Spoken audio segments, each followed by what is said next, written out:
I chose to call the piece "The Ethics." It's a beautiful name. Thank you, because I wanted it to apply for Jews and non-Jews alike. But there's also a quote, which to me encapsulates about our need to explore everything about the Holocaust. If you want the present to be different than the past, study the past. One of the biggest surprises for me when doing research for this piece was as a result of conversation with Ella Weisberger, who was the cat in the Brunibar opera. Oh. And she was telling me about her first love crush as a teenager in the camp. I think it was her voice teacher. Mm-hmm.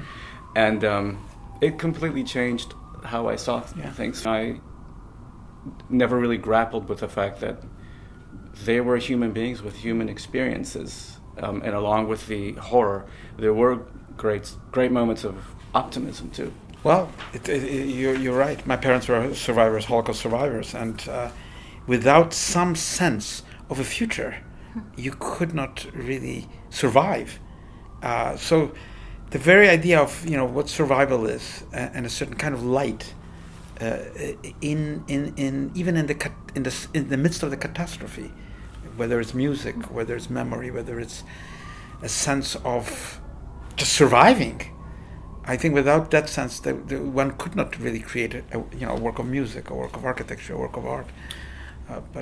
And at the same time, I think that the act of creating music, the act of learning poetry, in a sense, was a way to survive for some. Yeah.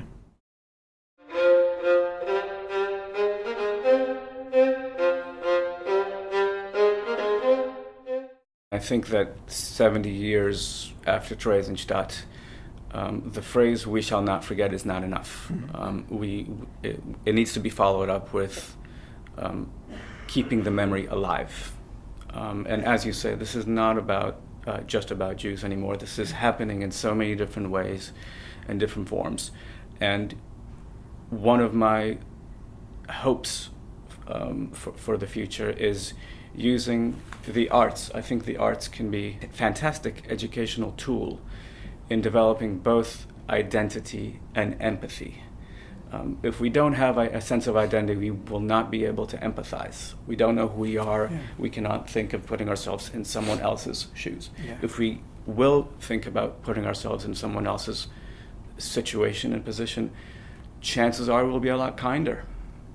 I think that's very true, because many people think that it is enough to give the information about the Holocaust. But, it's not about the information. It's about a different formation of how we look at the world. It's the information is nil. It's just a knowledge of millions of horrible things. But to, as you said, empathy, to be able to experience what that means. And I was always terrified that the Holocaust was not perpetrated by old men. It was young people. All that, and they were not people who were stupid. They were not hoodlums on the streets. They were highly educated.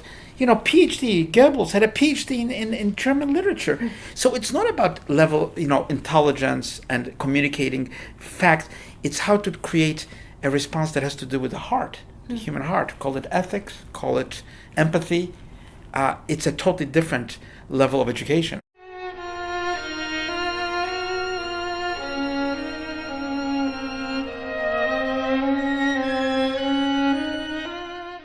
I really wanted this to apply, especially for the younger generation, for Jews and non-Jews alike. So the main musical fragment develops into my idea of what a lot of different nationalities sound like. Music is deeply rooted in our identity and culture. If you think about the idea of a national anthem, for example, quite often people are moved to tears after two syllables. Yet the music is actually usually from another country. Mm-hmm. The Israeli national anthem is basically a melody written by Smetana, who ironically was Czech. Well, in a sense, I think both music and architecture share the fact that they are open. They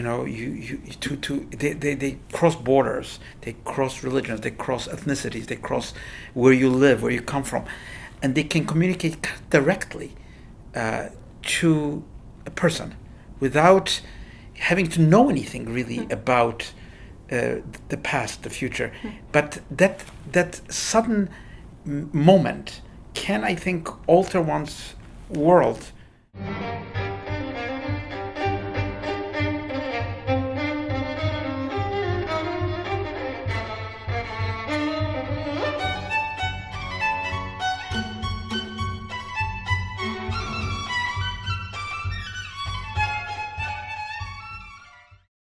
How do you start any new project? Is there a moment where you know, there has to be that moment that there has to be that spark. I mean, you can know all the things and know what are the parameters, but at the end, there's got to be something that happens to you. It's kind of happening, and you can't buy it, you can't ask for it, you can't pray for it. It just has to happen. Call it a connection, some sort of accident, some sort of experience that comes through you through the eyes of the other, through something completely unexpected. Have you ever had the experience of meeting someone and you simply cannot get them out of your mind, no matter what you do? Sure. That's how I start. Yeah, absolutely. That's how I start. And then I have to decide, is it worth my time? Yeah. In fact, I don't decide. It kind of takes over.